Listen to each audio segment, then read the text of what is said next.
Em Rusciano and Michael Lucas. I've just been sitting there in the corner clutching my little anxiety blanket. This is Emsolation. I'm Michael, I'm from the suburbs, I can't play sport, and would anyone like to watch Aladdin on VHS? Could I have birthed them? No? Feel free to perv. I mean, your genes are very strong, very strong. I can't believe my genes aren't in there going, Scott, get out. You're in Emsolation. Am I putting a googie egg up my joots? Hello, darlings. Happy Thursday morning. I'm sitting upstairs looking out at the rain in Melbourne yet again. I know it's winter, but oh, God. I need to be able to go to the park. Do you ever think that you ever hear me say that? Because I have publicly stated my hatred of parks many times, because sometimes when you're a mother with a small child, your only outing is to the park. And I don't want to do a pretend cafe, and I don't want to eat bark as though it's a cupcake, because it's not a cupcake, guys. And when your kid goes down the slide and they look at you like, oh, give me a pony. And I'm like, that's gravity. That's not a special thing. Well, now I long for the park. I long for it. But look, I am allowed to go again. You know, things are loosening, especially, well, I'm in Melbourne, and I love that Dan Andrews. I'm kind of proud of Dan Andrews. He's our premier, and he reminds me of my Year 10 science teacher. He's kind of like the dad, you know, the one that runs the Scouts. He reminds me of that kind of man, and he's got some power, and he's using it. And I love that even though ScoMo said, you know, what was going to happen on Friday, Dan Andrews like, I will not be rushed. I will wait until Monday. So obviously we're allowed to have 5 extra people come to our house. And I just want to state straight off the bat, I would never have 5 people over at my house, even pre-pandemic. There's just no way. Think of the washing up. That's what I think about now when I think, I've got people coming over, the washing up's going to be hell. That's what I think about. Oh, God, I'm so old. But last night, Marchella, my 18-year-old daughter, came to me and asked something truly horrifying. She asked if I minded if she went to her friend's house. I mean, can you believe it, you guys? What is the world coming to? I felt like she'd asked me if I minded if she joined an outlaw bikie gang. I did manage to kind of keep my composure, and I did the whole, well, Marchella, what do you feel is the right thing to do routine, you know, that, hoping that she'll come to her senses. And she said to me, it's fine. Jim's making margaritas and we're going to sit by the fire pit. Is he? Is Jim making margaritas? How dare my friend's lovely father, who's probably my favourite parent, lure my adult child to his house to hang out with his daughters, to have fun times and delicious salty cocktails. I mean, I can't compete with delicious margaritas in a fire pit. So I pulled my doodah up to my chin and I said, okay, well, if you feel it's okay, I won't stop you. Like, I may as well have said the next line, well, if I die while you're away, you know, don't feel guilty. That's what my nonna used to say to my dad when he'd leave the house. Classic Italian guilt.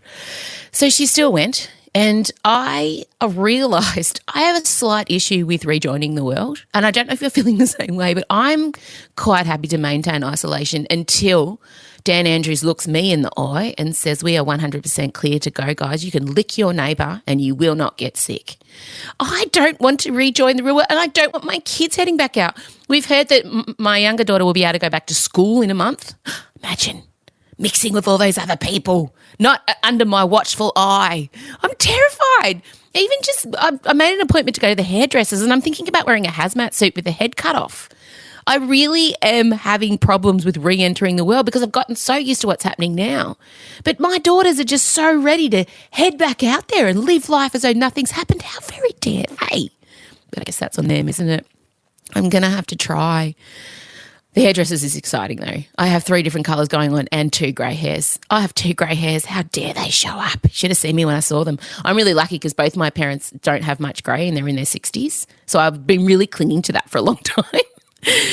I'll let you know how I go rejoining the world next week. I'll let you know. Marchella's still at her friend's house. I mean, I don't know what's going on there. Probably having fun. How dare they? But look, if you're feeling as I am, don't worry. It's normal. I think it's normal. I mean, if I'm feeling it, I assume it's normal, which probably means it isn't. But baby steps, gently does it. Don't feel the need that you have to go and have be with everyone at once. Maybe just start with one person. Michael Lucas is going to come to my house and we're going to do a themed dinner party to just reintroduce ourselves to being in the same physical space as each other. Just something low-key like that's fantastic, you know. Guys, speaking of Michael Lucas, he did receive some very interesting DMs from a lot of Offspring fans, and we felt it was probably time we discussed that. A lot of you were very upset with him for killing off Dr. Patrick. I felt if he let you know the reason, you may forgive him, but it turns out no. A lot of you have vengeful hearts, and I'm here for it. So we're going to be talking about that with Michael. And you've got a real treat today. My friend Janelle Koenig, who is an amazing stand-up comic. She's from Perth. She also has directed my last 4 or 5 stand-up shows, and she also co-writes and directs Joel Creasy, so she's bloody talented. She's hilarious. She writes scripts for Eurovision, and she's just amazing, and she needs to have more fans. So she's going to let us know about her first visit to K-Mart. You're going to love it. And also Scotty is back today to help a lady who has gone back to studying and finding it hard to focus. And I really identified with the finding it hard to focus bit. So I think you're going to enjoy today's bumper edition of Emsolation. Thank you so much for being here. I'm loving all your messages. I'm loving all the tags showing me where you're listening to it. Don't forget to tag me at @mrussiano and show me where you're listening to the podcast. I love that. Is it on your walk? Is it in the car hiding from your family? Let me know. We should probably get going. We should bring in the serial killer himself, Michael Lucas. M. Russiano and Michael Lucas. This is Emsolation. Well, let's bring him in now. TV's serial killer, Michael John Lucas. I'm trying to hose down that nickname. You even have a serial killer named Michael John Lucas. You sound like a killer. I think I live in a serial killer house as well. There's a lot of glass and a lot of chrome in my house. It just feels, it's got that vibe. No, you're just gay. I'm thinking of John Wayne Bobbitt, but is he the one who had his penis cut off? Not a serial killer. Did he have his penis cut off, John Wayne Bobbitt? Yeah, there was a Bobbitt that did. I think John Wayne Garcia or something. No, I don't know. I think Lorraine Bobbitt was the penis cutter offerer. God, that made an impact on us when that landed when we were like 12 or whatever it was. Was that? I reckon I refer to that story once a week. I'm not even exaggerating. Really looms in the imagination. Also just incredible that it was chucked out of a moving car, was found on the side of the road. They sewed it on. It worked. He became a porn star. What a triumph. I mean, he was a horrible man. You know why she cut? Okay, here Horrible. it is. John Wayne Bobbitt and Lorena Bobbitt. So, yes, I was correct. He's not a serial killer. He was sans penis for a time. In 1993. So we were around 13. After years of, he did horrible things to her. He raped her and beat her. Oh, Jesus. Lorena had enough, cut off his penis with a knife while he was in bed, and he got acquitted, of course. But, yes, he has a porn career. Oh, my God. He does. Imagine being the person that found it by the side of the road as well. I think good going by them to recognise what it was and to put it on ice. But not only that, to put it on ice. Because if I saw a stray penis on the side of the road, I don't know that I'd want to pick it up. No. Like, I would feel like, okay, that's been cut off for a reason. He probably doesn't need it. Let sleeping dogs lie. Let cut off penises lie. That's the kind of justice you deliver. And on your walk with your 4 dogs. 3. Sorry. And to be honest, if I was on that, God, Lola, she's a Labrador. She eats everything. If that looked like a delicious sausage to her. Wouldn't even make it to the ice. Be in her stomach. Oh, God. Would you reattach it then after it'd gone through? No, you would not. On that note, we are speaking about the fact that last week we finally discussed, and as I said, the number one thing when people find out Michael Lucas is my best mate and that he was one of the head writers on Offspring and was involved in the episode in which beloved character Dr. Patrick was killed, they said to me, why? Is he a horrible person? Did he have a bad childhood? All the listeners of Emsolation, some felt that they got some closure as to why you killed off Dr. Patrick, and others took to your DMs. Referring to me as serial killer, Sunny and Fine Design, that's her tag name, call me serial killer. Were you involved in Love My Way? And answer, no, innocent. Innocent. No, but you let me watch Love My Way without any warning. I did actually. During I my was an intern separation. in that office, but I had nothing to do with this. I did once hand some photocopying to Claudia Carvin, but I had nothing to do with the death of that child. There's a death of a child with no warning. And I was going through one of the separations I had with Scott, and I was turning exclusively to Twilight at the time for some safety. And he's like, no, you should watch Love My Way. And then, oh, my God, that death, it was so traumatic. And I rang you and I said, what are you thinking? So really, you probably were involved with that, now I think about it. Just involved in spreading the trauma. I got, you should hear what Wentworth fans say about you. Thanks, Lady5. Now let's talk about Wentworth. I did, after I finished Offspring, wanted to change, wanted a fresh slate, went to work on Wentworth, day one, sit down, going, what are we doing this season? They said, well, we're going to kill the main character. And I was like, you've got to be kidding me. I can't do it. But it was a decision made before I got there. Although I was involved in the plotting of it, no, I wasn't involved in the initial idea, I promise you. I promise you. Not that I think it was a bad idea. I think it was a gripping storyline and I supported it 100%, but it did not come in any way from my brain. Oh my God. When someone contacted me, like, didn't he run a Wentworth as well? I was like, oh my goodness, he did. I know, that's bad. And then I asked you. But I think my two favourite ones, Cinnamon, yes. I don't know how to say her last name, Suchadolski. She's written, climate change isn't the only thing the next generation will inherit. # Patrick intergenerational trauma. Oh my God. I mean, I don't know if you're familiar. And then also # worse than Hillary dying in beaches. And then also #, and I really like this one, blood on your jazz hands. I think she knows me. I don't know who she is. And I'm not sure about comparing Patrick's television death to the concept of intergenerational trauma. But overall, thank you. I respect that tweet. And the most offensive tweet. I respect that so much. I just have to say. This one hurt. Shailene89, Okay. who said, but why was it so random? Didn't hit his head that hard. It was just as annoying as Jack not getting on the bit of wood in Titanic. That hurt. That hurt. I can handle people accusing me of calling them trauma, but that was criticising the plot. I won't have it. How dare you criticise my written word? Wow. Well, do you feel like you need to maybe apologise? Do you feel like you need to purge? Like, is there anything you want to say to our listeners? I just want to say that I am, most of the time, a loving, affectionate writer. Generally, I just write frazzled ladies considering what to do with their lives and often in nice clothes. And then every once in a while, someone dies. I wonder what your inspiration is for frazzled ladies wondering what to do in their lives with nice clothes. I just don't. Yeah, I get a heap of inspiration on the on the daily. Oh, my God. Now that you say that's who you write, far out. You really owe me a lot of money. As you know, the listeners would know, we were raised on things like Steel Magnolias and Beaches. So the kind of things we grew up with is sassy ladies, hilarious wisecracks, and then absolute rip your heart out and then have a nice ballad. That's the kind of thing, that's the kind of entertainment we were born and bred to enjoy. And that's what I'm putting out there in the world. So you got to have a heart rip out moment. Shelby's got to die. Oh, my God. Don't even bring that up. I can't this morning. I haven't had enough sleep. Well, the thing that kept getting brought up was it was akin to Molly's death on a country practice where she lay out in that field as Brendan and their daughter flew kites. And it was brilliant camera work. As she shut her eyes slowly, the camera would get fuzzy and shut as well as though we were Molly in that situation. And that I remember as I was a little kid when Molly died, and that really hit me hard. Yeah. Oh, it hit the whole nation hard. Oh, my God. Echoes today, intergenerational trauma. Anyway. Speaking of intergenerational trauma, got some bad news. It's normally around this time that Queen Elizabeth returns to Buckingham Palace to prepare for her summer engagements.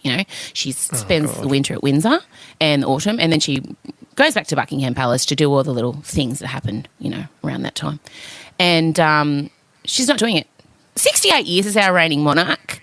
She's stepped back from official duties. Yes, I'm a monarchist. Fight me. Everyone, fight me. Oh, I will. Em has landed upon, I think in every friendship, there has to be one irreconcilable topic that can ruin a dinner party. And Em's unswerving commitment to the monarchy truly blows my mind. She's a very modern woman. She's a feminist. She's progressive. And yet you bring up the monarchy and she is basically Tony Abbott. Oh, how dare you? I am not Tony Abbott. I'm just someone very who has aligned with him on this matter. I just have the Prince and posh spice. So really, come on. the Posh Spice is a monarchist. I just have the Charles and Di wedding commemorative plate on my buffet as the first thing you see when you walk in my house. That's totally reasonable. I wouldn't mind it if it was ironic, if it was sort of a sassy, ironic thing. But you know what? She'll sort of like joke about it like it is, but it's not. She's serious about it. She is really serious. Oh, I just think she has been through so much in her 68 years. I respect her immensely, mainly just for putting up with her children and Philip. God, I mean, imagine living with Philip all this time. Jeez Louise. I mean, if I learn anything from the documentary The Crown, he has not been an easy man to be married to. No, but he did have a very good bottom when he was younger. Ooh, according to The Crown. Well, the documentary The Crown, please refer to it as its I correct don't have title. anything against her as a person. I mean, she seems like a perfectly decent lady who keeps it together and, yes, endures a lot. And I don't think it sounds like a fun life, but I don't want her to be our head of state. It's crazy. It's crazy. She's not head the of state. head of state. She's ceremonial. It's ceremonial. She still has constitutional power. No, she doesn't really. I mean, people have to check with her. But she doesn't really have the final say, and she knows it. What happens when it just doesn't become her? It could have been Andrew. What happens if it's swapped to him? Would you turf them then? It would never be Andrew. And don't bring up the one bad egg. Okay, one of a few bad eggs. But would you besmirch an institution that bought us Fergie? I mean, would you? Where would we have been without her? And where would we be now without her? But what I do want to say is, look, they're very important to me because they were very important to my grandmother, Denise, who I loved dearly, and she indoctrinated me into the royal family, and I became obsessed with the weddings, and she's the one who left me the plate. And she also looked like, she used to get her hair done. She took photos from the Women's Weekly she cut out to the hairdressers to get her hair done like the Queen. She looked a lot like the Queen. And I think for me, there's that really lovely nostalgic tie to the royal family, but also they're a kind of faith for people. They're like a religion. There's something to believe in, and I don't have a problem with that in these times. And what do you want, Michael? You want the national identity of England to be linked to Boris, do you? You think Boris needs to be the face of the UK? Look, is that what you want? I recognise that democracy has not been leading to the best leaders in some parts of the world of late. I mean, you might get your Jacinda Ardern somewhere, but then you get your Trumps and your Borises other places. But overall, I still think that the whole notion of a head of state coming from a bloodline should have been left in the 1600s. Other European countries have turfed them, and that was one of the weird things about the documentary The Crown, seeing all those points in history where it looked like they might go, but no. They're still here. And not just in the UK, in Australia. And New Zealand. What? They should be. They should always be. I'm not saying behead them. I'm not saying, dispense with bomb all the buildings or anything like that. Obviously, it's always a part of the history. I just think get them out of the Constitution. It's crazy. No, it's not crazy. It makes perfect sense. I mean, let's just listen to this. Let's just listen to this beautiful sentiment that Liz, a couple of weeks ago, she gave a little speech about COVID-19. Have a listen. We should take comfort that while we may have more still to endure, better days will return. We will be with our friends again. We will be with our families again. We will meet again. But for now, I send my thanks and warmest good wishes to you all. She has this settling effect. And you know what, Michael? She pays taxes now. She's on the socials. She rolls with the times. Remember she did that joke on the Obamas with Harry? Like, she's cool, man. And I just think in these times, someone like the Queen is more relevant and important than ever. And I'm sorry, you still have not launched one compelling argument that I'm willing to accept about why we need to get rid of the monarchy. So, well, don't you want your daughters? Wouldn't you like them to have the capacity? This is such a low blow. Mm-hmm. Why? This is the reality of them. You can still enjoy. She can still be. She doesn't put out much content. Let's face it. When you said this is the speech she did a couple of weeks ago, I mean, a very, very little goes a very, very long way when it comes to the Queen. And I agree, it was a good speech. And it was a bit disturbing that I felt much more comfortable watching her speak than I do when Joe Biden speaks or when any of our current elected leaders speak. Except for Jacinda, she's good. Thank you. I'm happy for her, obviously, to exist as a person with a grand heritage and everything like that, but I can't believe that you wouldn't be a Republican. I really can't. No, I'm not. Wait, you were going to throw my daughters into the mix to try and sway me. I'm interested to hear your argument. No, I wasn't going to say, what does it do for your daughters to see you, obsessing over this woman who all of her achievements come from the family she was born into, let's face it. That is not true. I mean, she didn't even want the crown. It weighed heavy on her head. Well, she didn't earn her position. Neither did Scott Morrison, and here we are. Zing. Well, can't beat you there, can you? Not elected. Not elected? What do you mean? Scott Morrison was elected, unfortunately. I thought he just stepped in when Malcolm got turfed. No, and then we had an election. We all voted for him because we were sus on Shorten. There is something a bit off about the fact that basically all our prime ministers do come from pretty much the same private schools and their dads were all friends. Sure, that's strange. Not Gillard, thank God, but the other ones. Look, I realise it's hard to mount a defence of modern democracy and the leaders that support us. But I would say I would like Chella to have the opportunity to one day be our head of state, but she can't because she wasn't born into this one family. Yes, she can be our prime minister. This is a terrible argument. Why? Terrible argument because you get people like Silvio Berlusconi who replaced, who there was an Italian monarchy and then Italy decided they needed a government and then you end up with someone like Silvio Berlusconi and the Bunga Bunga parties. Like, oh, thank God. Can you imagine the Queen ever having a Bunga Bunga party? At least the royals know they've got to behave. I totally concur. She has run a tight ship personally. The extended family, no way. She's kept the monarchy going for far, far, far, far longer than anyone could have expected. But I'm not putting the moz on her, but she's probably not going to be around for decades to come. And when that happens, I sincerely hope that you move away and just enjoy your plate. No, we'll agree to agree that the monarchy are amazing, and when William and Kate step in, it's the 21st century royals we all need. That end. Thank you very much. Oh no, I'm not even imagining you anymore. I'm just imagining. You know what I'm saying? I'm saying budgie smugglers, and you're eating an onion. That's what I'm saying as you say this. Get off. Get out. Go to your stupid. You're probably planning to kill someone on 5 bedrooms, aren't you? Off you go. Well, go have your little meeting. I am in a mood now, maybe. Oh, God. Someone ring Cat Stewart and water. And if anyone wants to hear about my new project, The Decapitated Queen. No, I'm kidding. I want nothing but good health for her. I do. Oh, no, it's going to be like I revealed myself. I haven't. I respect her. No, anyway. We will be saving this bit of audio. And if Queen Elizabeth happens to pass away, I will be bringing this up.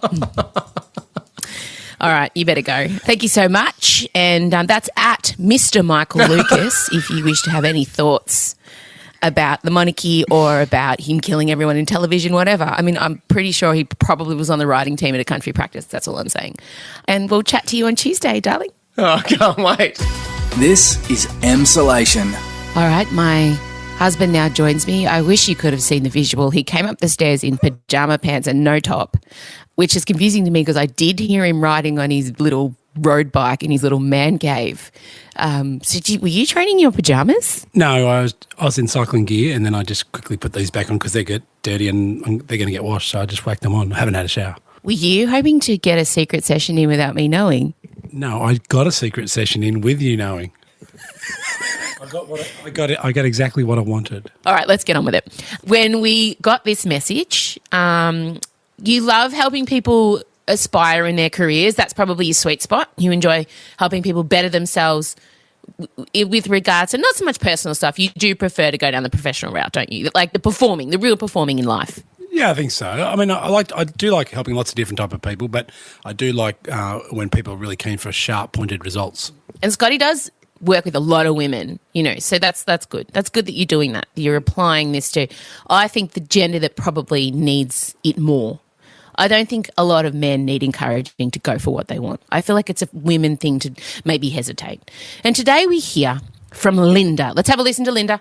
Scotty, hi, my name's Linda. I'm from Maroubra. I celebrated my 30th anniversary of my 21st last week. I've decided to go back to tertiary education during isolation and have started my MBA last week.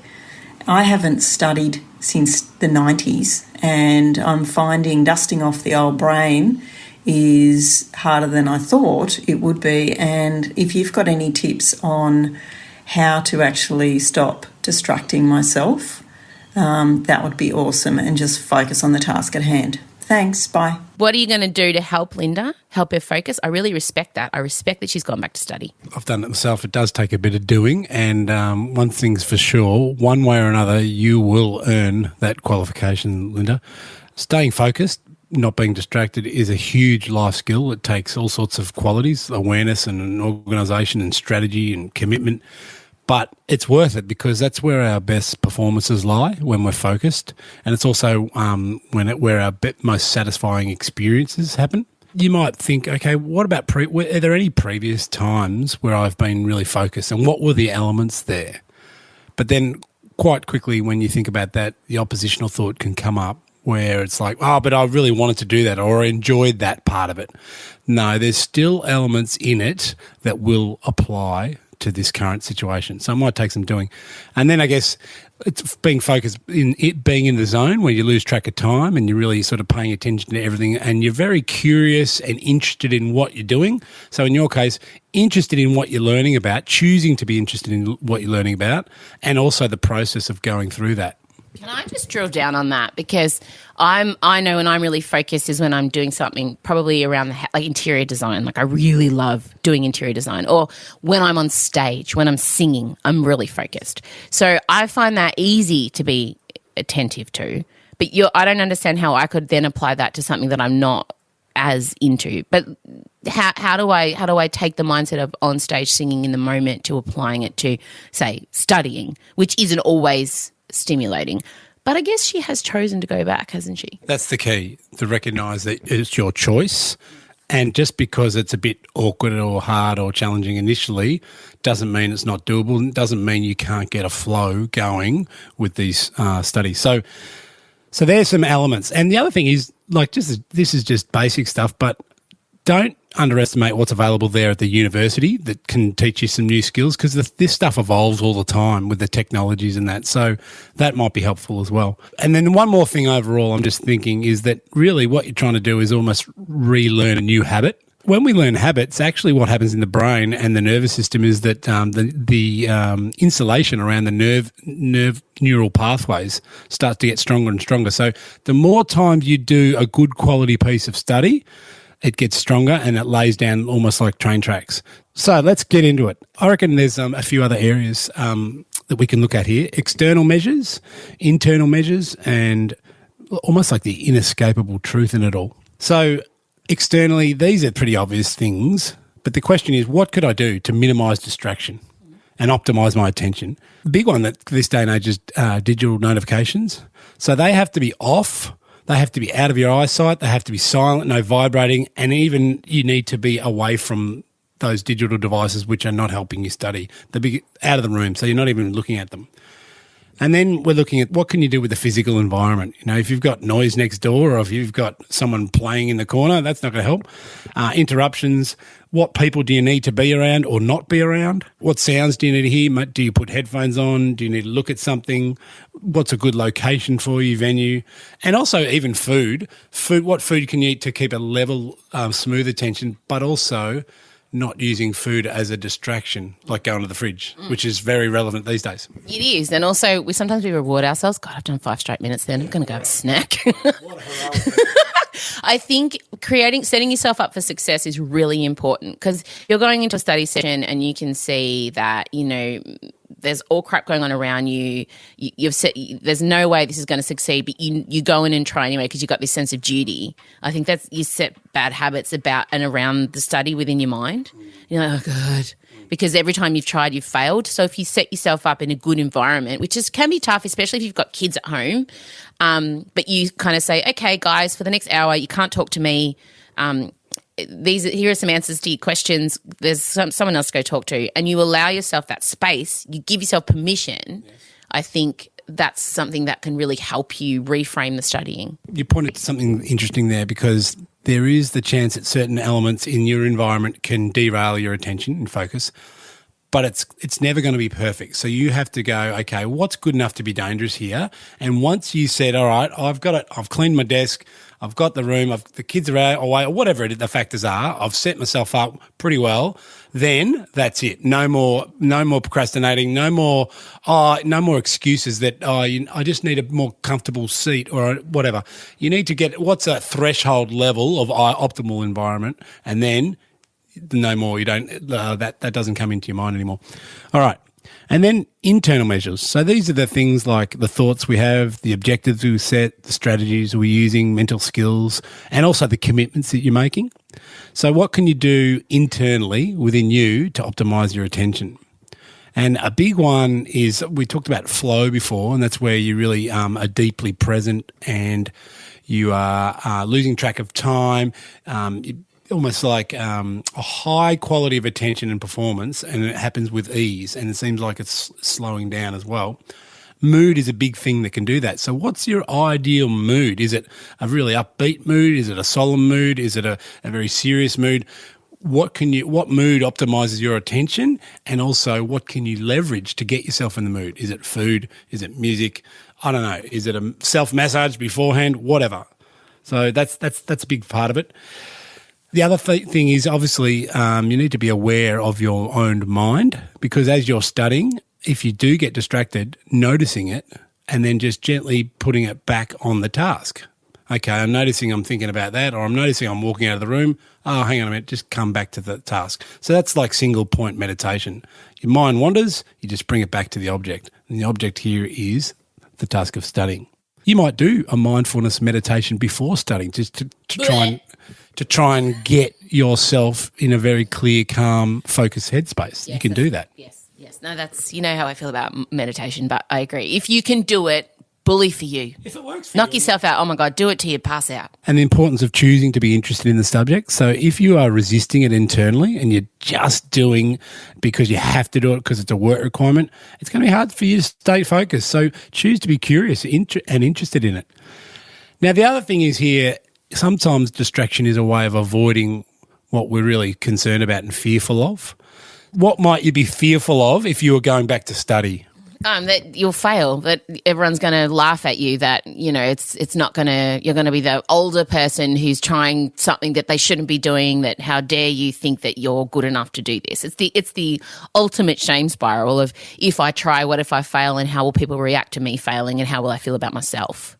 So I think, and I do that too, the self-sabotaging. So it sounds like Linda's sabotaging herself before she even gives herself a chance to succeed. We don't know that for sure. Yeah, but I mean, Could be. I feel like I've heard it in her voice. I'm confident. No, I'm joking, Linda. All right, so wrap it up, summarise. Give me a nice little bite-sized morsel to put in my bloody pocket. I can't do that yet. A couple of more little things. Oh, God. Is that okay? Guys, he's taking over the podcast. It's going to be Scott and Friends soon. Yeah, go. With your studying, obviously, set yourself little goals. I want to cover this amount of work in this amount of time frame. Always time-bound it. Don't make it open. Always put a time frame on it. That allows you to know that there's an end, and it also focus your efforts. If you're in flow, go. If it's a bit of a grind, take strategic breaks and reset.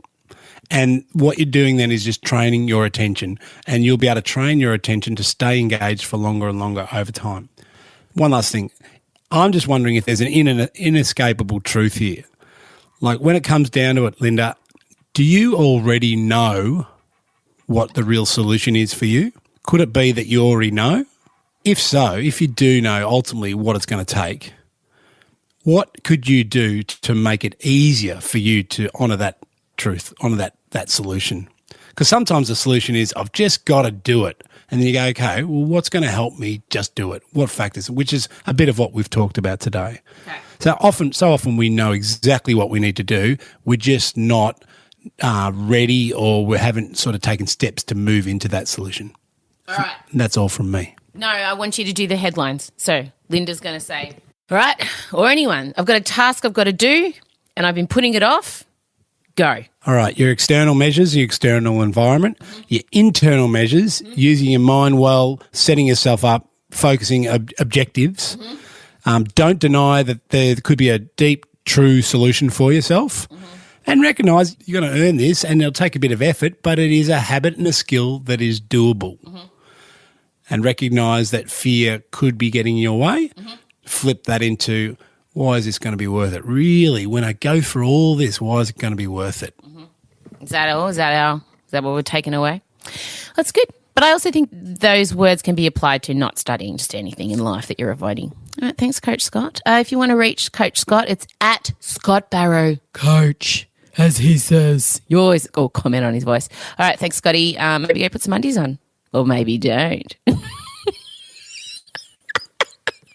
The other day you were frazzled. Today you're just loose. What do you prefer? Bit of both.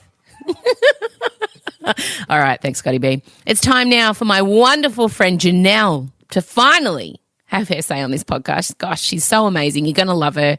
She's a great stand-up comic from Perth. She's a mother to two. She's an amazing chef. And she's going to tell you about her first visit back to K-Mart.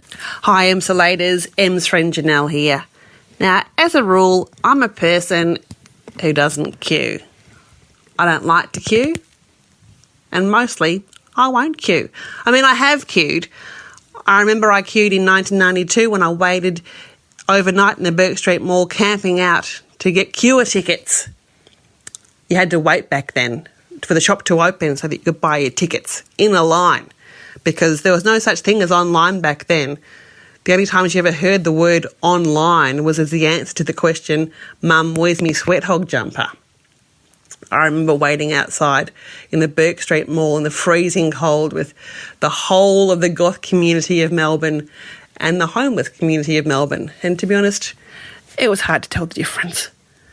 I will also queue to meet a celebrity chef, because I'm not really a foodie, but I am an eatie. And I love those food fairs where you get to buy the recipe book and then go and meet the celebrity chef. I love that. One time I met Manu Fidel, and they give you these post-it notes where you're supposed to write your name on the post-it so that there's not that weird exchange and waste of time where the celebrity chef is saying, what's your name? And you've got to spell it and it's blah, blah, blah. You just write it down on the post-it. But so on my post-it, I wrote, to Janelle, merci for last night, Manu. And he wrote it. I love that. I will also queue for a school assembly, especially if my kid is the one getting the merit certificate, because I think it's very important to have really terrible footage from the front of the parent seating section that goes for 20 minutes with horrible video, terrible audio of your kid standing in front of the school, mostly with an A4 sheet of paper across their face because they're too embarrassed standing there. It's important to have that footage and never ever look at it on your phone again, but also never delete it because you feel too guilty and like you're a bad mum. But last week I queued, and I was happy to queue because for the first time in over 3 months I went to K-Mart. Now, you can probably hear the emotion in my voice. It was pretty exciting. I put on an outfit to go to K-Mart. I put on a full face of makeup. I'm talking cut crease, a full face of makeup. I waved my hair. I put waves in my hair. And it's insane because at my local K-Mart, I'm telling you this right now, if you wear shoes, they think you're Victoria Beckham. But it was worth it. And I stood in that queue for longer than I have stood in the entirety of the isolation lockdown, I reckon. And I stood there and I waited because I knew I'd be able to go in there with no plan whatsoever and come out having spent $150 with a trolley full of K-Marty goodness, possibly including the new K-Mart sausage roll maker. They didn't have it, but I have ordered it. See you guys. I love her so much. It's so true about Kmart, isn't it? You wander in there with the intent of just buying a sock or some hair ties for the kids, and you walk out with $500 worth of homewares you don't need. It's amazing. It's like a casino. There's no clocks. There's no natural daylight. God, I love Kmart. Well, if you want to follow Janelle, you should. She's at Janelle Koenig, JANELLEKOENIG. And if you're in Perth, go check out her live shows when they're eventually allowed to happen again. She's wonderful.